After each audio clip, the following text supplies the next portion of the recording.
Oi, gente, boa tarde.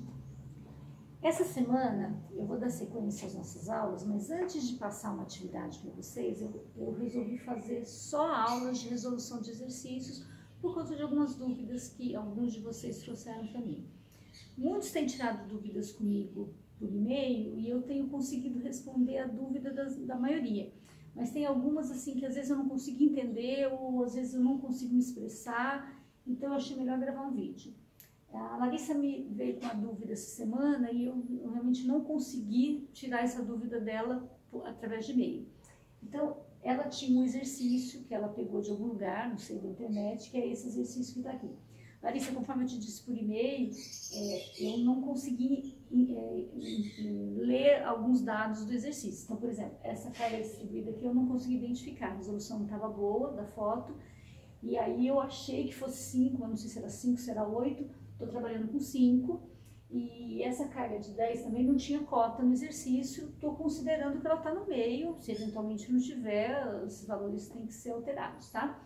Mas eu quero tirar algumas dúvidas, ele é muito parecido com o exercício que foi dado na lista, então eu quero passar algumas dicas de resolução desse exercício para que talvez se algum de vocês ficou com dúvida no exercício da lista, consegue tirar por aqui, tá? Então, o que eu fiz aqui? Em branco é o exercício, aqui em laranja já é resolução. Então, aqui é o apoio fixo, eu marquei duas reações, H1 e V1, no sentido que eu quis, arbitrário, pode ser para cima, para baixo, para a direita, para a esquerda. Esse apoio é móvel, eu marquei V2 aqui para cima. A carga distribuída de 5, ela tem 4 metros, e aí eu marquei uma concentrada aqui de 5 vezes 4, uma de 20 aqui no meio. Aí eu resolvi as reações de apoio. Somei as forças horizontais, considerei as horizontais para a direita positivas, eventualmente poderia ser diferente, então da forma que eu fiz, as horizontais para a esquerda serão negativas. Então H1 positivo, 10 negativo, achei o valor do H1. Somei as forças verticais. Eu tenho comido algumas etapas aqui porque meu espaço é pequeno para trabalhar, gente. Então eu já fiz aqui tudo que sobe é igual a tudo que desce, então eu tenho V1 e V2 subindo e tenho o 20 descendo. Larissa, me esqueci, tinha um momento de 6 aqui, tá? Eu não coloquei esse momento de 6, mas eu explico para vocês como é que isso aqui entraria, tá bom? Agora que eu tô lembrada que tinha um momento de 6 na sua estrutura. Mas eu explico aqui e depois vocês acrescenta esse momento. Então, tudo que sobe é igual a tudo que desce, V1 e V2 subindo é igual ao 20 que está descendo. Tá? Aí eu vou para a equação 1, para a terceira equação, e que eu adotei somatório de momentos, a referência minha é no ponto 1. Então vamos lá, no ponto 1, H1 e V1 passam pelo ponto, não vão gerar momento. Então eu vou ter gerando momento esse 20, vezes uma distância de 2 metros, girando no sentido horário positivo. 20 vezes 2, horário positivo. Aí eu tenho essa força de 10, a distância dessa força de 10 até o ponto 1, como ela está na metade da projeção horizontal, ela também vai estar na metade da projeção vertical. Então, ela está a 1,5 aqui. É 20 vezes 1,5, que é a distância... Desculpa, 20 não, 10. Esse 10 vezes 1,5, a distância é 1,5, e gira no sentido horário também positivo. Então, 10 vezes 1,5 positivo. E, por fim, eu tenho V2 vezes uma distância de 4, girando no sentido anti-horário. Menos 4 V2. Esqueci do momento que tinha, acho que era de 6. Esse momento de 6 era daqui, tá? Ele não entra na somatória das horizontais, ele não entra na somatória das verticais, ele vai entrar na somatória de momentos. A única coisa que você teria que acrescentar aqui é esse momento 6. Então, se ele for horário, você entra aqui como, então, mais 20 vezes 2, mais 10 vezes 1,5, menos 4V2, se ele for horário, mais 6, mas eu acho que ele era anti-horário. Então, ele sendo anti-horário, você coloca menos 6 igual a 0. Você só acrescenta esse momento puro e não precisa se preocupar mais com ele. E aí, isso vai alterar o valor das reações de apoio. Não coloquei ele aqui, então o valor do meu V2 deu 13,75, substitui V1 aqui, 6,25. Muito bem. Então, caso você introduza esse momento, a única coisa que vai mudar é ele aqui na somatória de momentos, aí obviamente V1 e V2 terão valores diferentes do que eu coloquei aqui. Bom, agora aqui eu deixei de fazer a decomposição com vocês. Vamos lá. Então, eu tenho aqui no ponto 1, eu tenho o H1 e o V1. H1 é 10, V1 é 6,25. Aí, gente, eu concentrei essa força de 20, que é os 5 vezes 4 metros, para calcular a reação de apoio. Só para calcular a reação de apoio. Quando a gente começar a fazer os diagramas, lembrem-se, a gente tem que aplicar, vamos supor, vertical, né? Você vai ter uma componente vertical aqui do V1, você vai subir, depois você tem a distribuída, mas essa distribuída, você não vai descer a distribuída toda, você tem que descer a distribuída até essa carga de 10. Porque depois dessa carga de 10, você vai ter uma força pontual para aplicar, para depois continuar a descer a distribuída. Então, na hora de fazer a decomposição para o diagrama, você não pode considerar uma carga de 20 aqui no meio e fazer a decomposição dessa carga de 20 aqui no meio. Você tem que fazer a decomposição da carga de 5 nesses 2 metros, deu uma de 10 aqui no meio. Depois você tem a carga de 5 nos outros 2 metros, dá outra de 10 aqui. Tem que dividir, não pode fazer de uma vez só.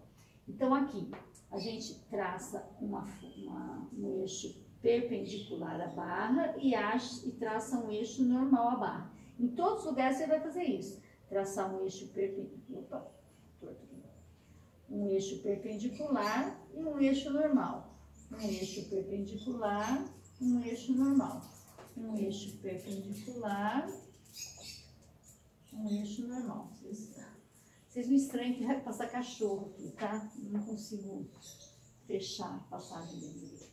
Bom, então eu tenho aqui, obviamente que falta mais a decomposição do V2 aqui. Só que, como eu disse para vocês, vocês não precisam fazer a decomposição da última força, porque o diagrama de vocês automaticamente vai chegar naquele valor, mas nada impede que vocês façam. Eu aqui não vou fazer, mas se quiser pode colocar o valor do V2 aqui, faz a decomposição do V2. Acha uma componente perpendicular e uma componente normal. Então vamos lá. Essa força de 6,25 vai dar uma componente normal aqui. A força de 6,25 dá uma componente cortante aqui também. Agora vamos para essa força aqui de 10. Essa força de 10, ela te dá uma componente perpendicular aqui, ó, no mesmo eixo. Você tem uma componente. E aqui ela te dá uma componente normal. Então, no mesmo ponto, você tem componente normal e cortante para a força de 6,25 e componente normal e componente cortante para a força de 10. Então, aqui nós temos o ângulo alfa, 90 menos alfa, aqui é alfa. E aqui é alfa também, tá? Alfa, alfa aqui, ângulos opostos. Aqui, isso aqui é alfa, 90 menos alfa, aqui é alfa. Aqui é a mesma coisa, eu vou ter uma componente perpendicular e vou ter uma componente normal. Aqui, vou ter uma componente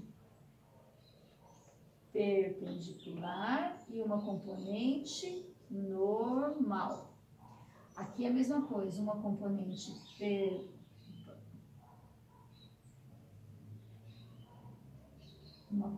perpendicular e uma componente normal. Para cá, para cá. Beleza? Esse triângulo é o triângulo 3, 4, 5. Base 4, altura 3, a hipotenusa é 5. Então, o seno do ângulo alfa é cateto oposto dividido por hipotenusa, 3 dividido por 5 é 0,6, coloquei aqui em cima. E o cosseno é o cateto adjacente dividido pela hipotenusa, que é 4 dividido por 5, que é o 0,8. Então, são as componentes que a gente tem. Então, o que a gente vai ter aqui? Ó? Projetou em cima do ângulo 10 cosseno do ângulo. E essa aqui, 10 seno do ângulo. Aqui, projetou em cima do ângulo cosseno 6,25 cosseno de alfa. Aqui, 6,25 seno de alfa. 10. Projetou em cima do ângulo cosseno. Então, aqui 10 cosseno alfa. E aqui 10 seno alfa, tá? Essa força aqui é de 10, então esse aqui é o ângulo alfa. Então aqui, 10 em cima do ângulo cosseno, 10 cosseno alfa. Depois eu estou fora do ângulo, 10 seno alfa. Deixa eu melhorar aqui um pouquinho, ficou meio apertadinho, vocês estão dando para vocês lerem aqui, né? Mas essa força aqui, essa componente normal aqui dessa força de 10, ela é 10 seno alfa, essa pequenininha aqui, tá? Normal. Essas aqui vão ser iguais, né? Aqui vai ser o 10 cosseno alfa e aqui vai ser o 10 seno alfa. Então, vamos prestar atenção na hora de fazer os diagramas. Isso vale tanto para o diagrama de normal quanto para o diagrama de cortante. Então, o que vai acontecer aqui? Diagrama de normal. Eu tenho nesse ponto duas forças normais atuando, cada uma para um lado. 10 cosseno alfa para cá, 6 seno alfa saindo. Então, 10 cosseno alfa dá 8, 10 vezes cosseno alfa dá 8. 6,25 vezes 0,6 vai dar uma coisa perto de 4. Então, eu tenho 8 entrando com 4 saindo. Isso, essa resultante vai dar em torno de 4 entrando, 4 de compressão. Então, você começa o seu diagrama com 4 de compressão. Esse é o valor inicial.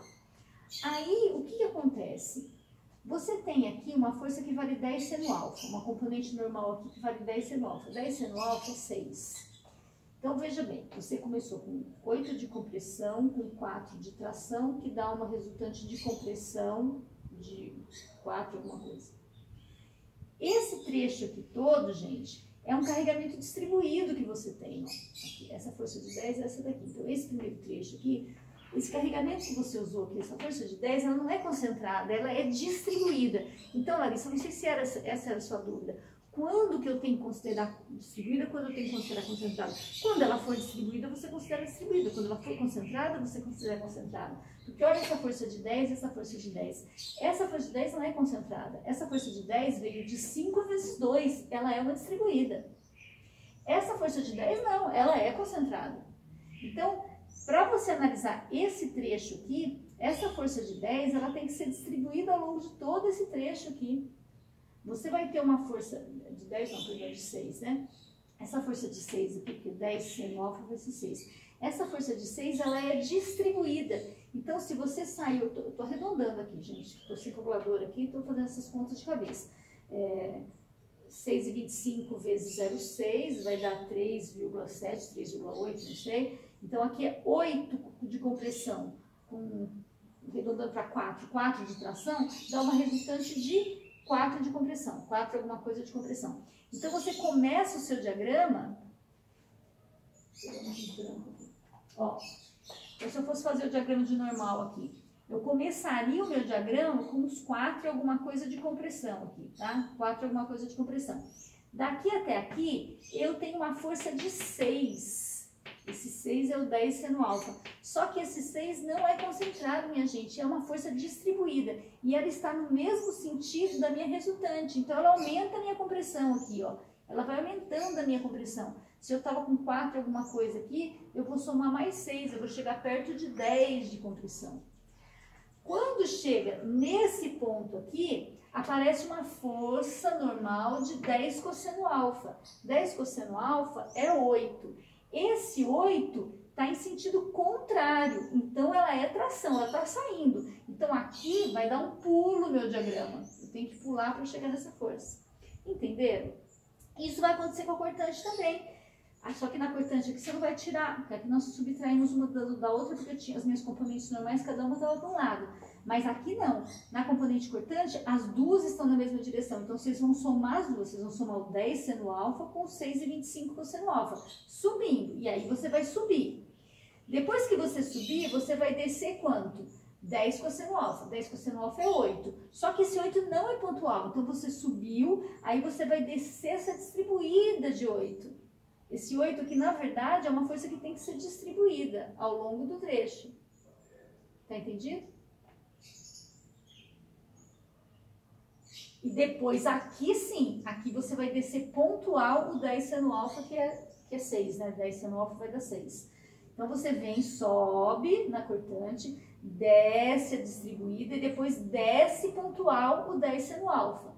Depois que você descer pontual o 10 seno alfa, essa próxima força aqui perpendicular, que é o 10 cosseno alfa, aí ela volta a ser distribuída de novo, porque essa força e essa concentrada, elas vieram de uma força que na verdade era distribuída e nós concentramos. Então, na hora de fazer a decomposição e na hora de traçar os diagramas, o comportamento do carregamento vai levar em consideração o tipo de carregamento que vocês estão trabalhando. Se estiverem trabalhando com um carregamento distribuído, o diagrama não vai ser paralelo ao eixo, a barra vai ser inclinada, porque você tem que ir descendo ou subindo de acordo com esse carregamento. Conseguiram entender? Qualquer coisa, vão tirando mais dúvidas. Eu não vou terminar esse exercício, gente, porque algumas pessoas ainda estão mandando a lista. Tem muitos alunos que ainda não assistiram a aula, entraram na matéria atrasada, ficaram sabendo essa semana que tinha listas de exercícios para entregar, então estão pingando algumas listas atrasadas ainda. Se eu resolver o exercício inteiro com vocês, aí eu não vou poder receber as listas desse pessoal mais. Então, eu vou dando um tempinho. Se vocês não conseguirem entender dessa forma que eu expliquei, vocês aí me avisem que a semana que vem eu gravo um vídeo com esse exercício inteiro, tá bom? Mas é isso. Agora, na sequência, eu vou resolver o exercício inteiro com vocês de viga articulada, beleza?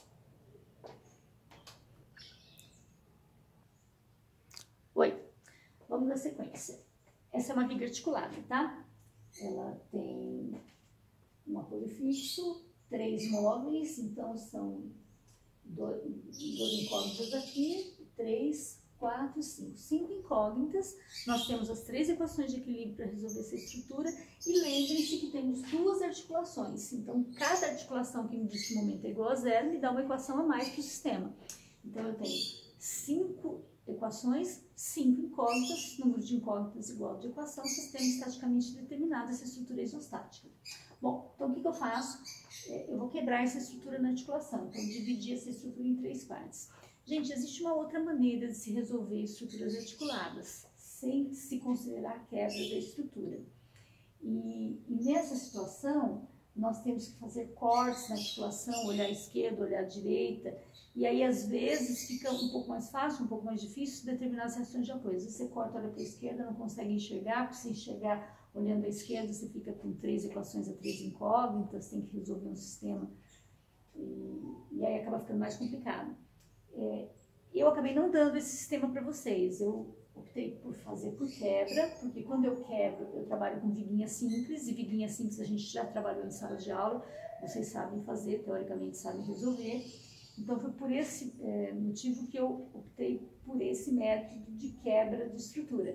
Depois, posteriormente, a gente pode até apresentar o outro método para vocês. Eu só não optei porque ele acaba ficando um pouco diferente na hora de resolver e a gente não tinha visto em sala de aula.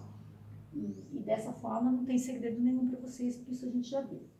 Então, quando eu quebro, é isso que eu enxergo. O trecho da esquerda com 2 apoios e o carregamento distribuído, balanço. O último trecho, mesma coisa, 2 apoios e um balanço. E esse trecho do meio solto na vida, né? A hora que você separa isso aqui, que você leva esse pedaço para cá e você leva esse pedaço para lá, aqui você tem 2 apoios, aqui você tem 2 apoios, tudo bem que um dos apoios não é fixo, então realmente ela não tem nada que impeça o deslocamento horizontal, mas como nós não temos força horizontal atuando aqui, a gente não tem problema nenhum com esse pedaço da estrutura. 2 apoios dão equilíbrio estático para as forças verticais. Fato é, a hora que você separa isso aqui, esses 2 apoios sustentam esse trecho da barra, assim como esses 2 apoios sustentam os trechos da esquerda. Agora, esse trecho do meio, vem abaixo. A hora que você separa isso aqui cai. Por que que ele não cai na estrutura original? Não cai na estrutura original porque você tem 2 trechos, né? O trecho da direita, o trecho da tá torto, né? Feio demais. Vamos lá, deixa eu fazer isso aqui, fazer uma minutinho. Então, o trecho da esquerda tem um dente aqui, a articulação é um dente. E esse trecho do meio que eu falei para vocês que está solto na vida, ele vem aqui e se encaixa nesse dente. Então, o dente apoia do lado esquerdo, o dente apoia do lado direito, é por isso que ele não cai. Então, na realidade, existem 2 apoios aqui. Esse apoio da esquerda e esse apoio da direita, o que eles são? Eles são esse trecho todo da estrutura. Tudo isso aqui serve de apoio do lado esquerdo para esse pedacinho de 10 metros. E tudo isso aqui serve de apoio do lado direito para esse pedacinho de 10 metros. Entendeu? Então, tudo se passa como se vocês tivessem dois apoios aqui, sim. Só que como esse pedaço aqui está apoiado no de cá, quando você apoia em alguém, você aplica uma força. E você, quando serve de apoio, segura a estrutura. Então, esse trecho aqui, na verdade, ele aplica uma força para cima, que vai ser a reação de apoio que a gente vai encontrar daqui a alguns instantes. Por sua vez, esse trecho aqui do meio, como ele está apoiado, ele aplica uma força para baixo. Por isso que eu falo para vocês, vocês não podem esquecer de transportar o valor da reação que você encontrar aqui para o trecho que está servindo de apoio. Isso você nunca pode esquecer. Se você esquecer, você erra o exercício inteiro. Vamos lá. Cachorro. Então, vamos lá. Uma força de 120 no meio da barra. Eu não preciso nem perder tempo calculando as equações de equilíbrio, apresentando as equações de equilíbrio para chegar no valor do esforço aqui, que vai ser 60 e 60, né, gente? Tenho 120 no meio da barra, cada apoio tem que reagir com 60 em sentido contrário. Se eu tenho 120 para baixo, eu vou ter duas de 60. Fechou. Já encontramos a reação nesse ponto. Agora, vocês não podem se esquecer de pegar esse 60 e transportar para cá, sempre em sentido contrário, ação e reação. Então, na verdade, esse trecho do meio, ele está aplicando uma força de 60 para baixo na ponta do balanço, porque ele está se apoiando. Então, se ele está se apoiando, ele joga uma força para baixo. A mesma coisa aqui. Não necessariamente essas forças serão iguais. Aqui elas são iguais porque essa carga de 120 estava no meio. Se essa carga de 120 tivesse, por exemplo, a 2 metros de uma articulação e 8 metros da outra articulação, obviamente que essas reações não seriam iguais, tá? Nesse caso são. Então, eu tenho uma força de 60 aqui e uma força de 60 aqui.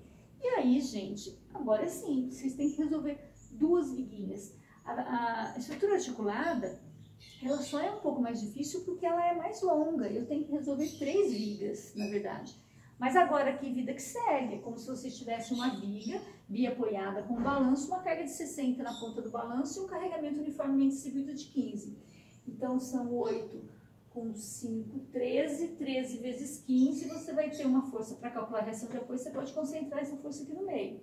13 metros vezes 15 kN por metro. Do lado de cá, são 13 metros vezes 10, aqui dá 130. Ali é 15 vezes 13, vamos uma calculadora aqui, vamos lá. 15 vezes 13, 195. Então, aqui você vai ter uma força de 195. E aí, nós vamos calcular as reações normais, tá?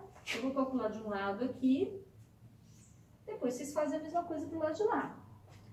Então, vamos lá. Vou chamar aqui de V1, aqui de V2, somatória das forças em Y igual a zero, então o que eu tenho? Tudo que sobe é igual a tudo que desce. V1 mais V2, 195 mais 60, 255. 255 quilonewtons. Somatória de momentos, vou fazer em torno do ponto 1 igual a zero. O que eu tenho em torno do ponto 1? Eu tenho a força de 195 vezes a distância.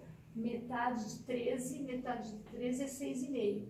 Porque isso aqui tem 13 metros, então são 6,5 metros até o apoio 1. Girando no sentido horário positivo. Aí eu tenho o V2. A distância do V2 até o ponto 1, 8 metros. Girando no sentido anti-horário, negativo. E lá na ponta do balanço eu tenho 60. 60 está uma distância de 13 metros. Distância total, girando no sentido horário positivo. Tudo isso igual a zero. Eu vou ter que V2 é 195 vezes 6,5. Opa, deu ruim.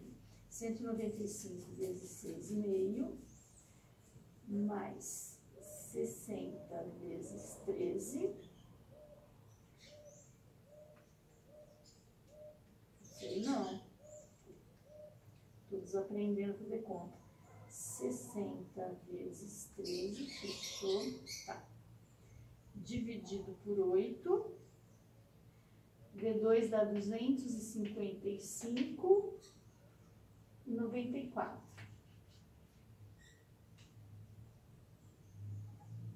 Aplico o V2 aqui e acho o valor de V1. Tá? V1 é menos 0,94. Deixa eu ver se está certa essa conta aqui. 195 vezes, fiz um monte de vezes já, né? 195 vezes 6,5 mais 60 vezes 13, fechou? 204 dividido por 8, é isso mesmo, 255,94. Então, passo para lá, V1 vai ser menos 0,94. Tá? Deu negativo, significa que o V1 foi indicado em sentido contrário. Então, V1 aqui é para baixo, beleza? Erramos o valor que a gente tinha adotado. Geralmente isso acontece quando a gente tem uma força concentrada muito grande na ponta do balanço, tende a levantar a extremidade oposta, né? Eu já expliquei isso para vocês no sábado. Então, o que o apoio tem que fazer? Segurar essa estrutura para baixo, então às vezes acontece de sair da negativa. Quando nós formos fazer o diagrama de normal não tem, é nulo, porque não tem esforço normal, então a gente começa. V1, na verdade, é para baixo, porque deu negativo a reação, então é para baixo. Aí eu vou ter uma distribuída, lembra? Mesma coisa, por isso que a barra inclinada ela tem que ser resolvida da mesma maneira. Quando nós calculamos a reação de apoio, a gente usou esse 195 aqui, que era o 15 vezes os 13 metros. Quando a gente vai fazer o diagrama, eu não posso usar o 195, eu tenho que aplicar o valor do V1, aí eu desço a distribuída até aqui. Eu desço a distribuída 15 vezes 8, que vai dar 120, né? 15 vezes 8 dá 120. Então, vocês vão descer o V1, aí você vai descer 120, que é o 15 vezes 8. Aqui você vai subir o V2, e aí depois você desce esse restinho aqui, que é 15 vezes 5, que vai dar 75. Então, você desce o V1, desce a distribuída, sobe o V2 e depois desce o restinho de distribuída que você tem nos 5 metros. Para continuar, não precisaria nem aplicar essa força de 60. Por quê? Porque você vai aplicar o 60 para baixo, depois para dar continuidade a esse trecho intermediário, você vai começar subindo 60. Então, você desce 60, sobe 60, não precisa se preocupar com isso. Então, o que você vai fazer? Desce o V1, desce a distribuída de 15 vezes 8, sobe o V2, desce a distribuída de 15 vezes 5, aí vem constante, porque nesse trecho você não tem carregamento distribuído, vem constante com o gráfico de cortante, desce pontual o 120, ele vem constante, aí chega aqui, sobe 60, desce 60, ignora esse 60, e aí você tem uma distribuída de 10 vezes 5, você desce 50, sobe o valor dessa reação V3, você vai ter que calcular ainda, desce a distribuída de 10 vezes 8 e por fim sobe o V2. Entenderam? Quer que eu volte? Vamos lá. Desce o V1, desce a distribuída de 15 vezes 8, sobe o V2, desce a distribuída de 15 vezes 5, não precisa se preocupar com esse 60, ignora porque sobe 10 e 60 você vai continuar no mesmo ponto. Vem constante porque não tem carregamento distribuído, desce o 120 pontual, vem constante, desce a distribuída de 10 vezes 5, pode ignorar esse 60 porque sobe 10 e 60, né? Desce a distribuída de 10 vezes 5, sobe o V3, desce a distribuída de 10 vezes 8, você vai descer, vai ser cruza o eixo e depois sobe o... Quer dizer, não sei se aqui vai dar positivo ou negativo, né? Vocês vão ter que calcular para ver se vai estar para baixo ou para cima. Mas eu gostaria que vocês tentassem fazer esse exercício. Eu deixo ele como proposto, até deixo ele como uma atividade, vocês não precisam me mandar, tá? Mas eu paro ele aqui e não precisam me mandar com a obrigatoriedade de ter nota por isso. Eu gostaria que vocês fizessem e tirassem as dúvidas com vocês. E depois eu até refaço, na semana que vem refaço, caso comece a aparecer muitas dúvidas, eu venho, gravo um vídeo terminando até o fim. mas eu gostaria que vocês tentassem fazer. Depois do gráfico de cortante vão aparecer figuras geométricas, triângulos, trapézios, retângulos. Vocês vão calculando essas áreas e aí vocês vão subindo e descendo de acordo com a fibra que está sendo fracionada. Tentem fazer, tá bom? E tirem a dúvida comigo por e-mail. Eu sei que alguns professores estão usando o Teams. Eu acabei não usando o Teams ainda porque eu tenho receio dos alunos não poderem ou não terem como acessar no horário da aula, não tem um computador disponível que possa acessar no horário da aula. Então eu tenho preferido gravar essas aulas e vocês tirarem essas dúvidas comigo por e-mail. Como eu disse, eu tenho conseguido resolver a maioria das dúvidas. As que eu não estou conseguindo resolver, né, ou que eu não entendo, porque às vezes fica difícil mesmo para eu conseguir, num texto, explicar como é que a coisa funciona. Foi por isso até que eu vim e gravei o vídeo, porque eu fiquei devendo essa para a Larissa mesmo. Não é que eu não li, não, Larissa. Eu li o seu e-mail, estou 2 dias tentando achar uma forma de explicar para você. E achei melhor, então, gravar o vídeo para poder explicar e tirar essa, que eu acho que é a sua dúvida. Mas é por isso que eu tenho preferido gravar essas aulas dessa forma. Mas a gente pode até pensar depois, se vocês acharem que o Teams é mais interessante. Eu só tenho receio de eu não conseguir alcançar todo mundo, né? Que todo mundo tenha. Porque aqui o vídeo tá aí, vocês assistem quantas vezes vocês quiserem, no horário que vocês quiserem. E o Teams a gente vai estar aqui naquele horário de aula. Mas para mim é diferente, tá bom? Bom trabalho para vocês.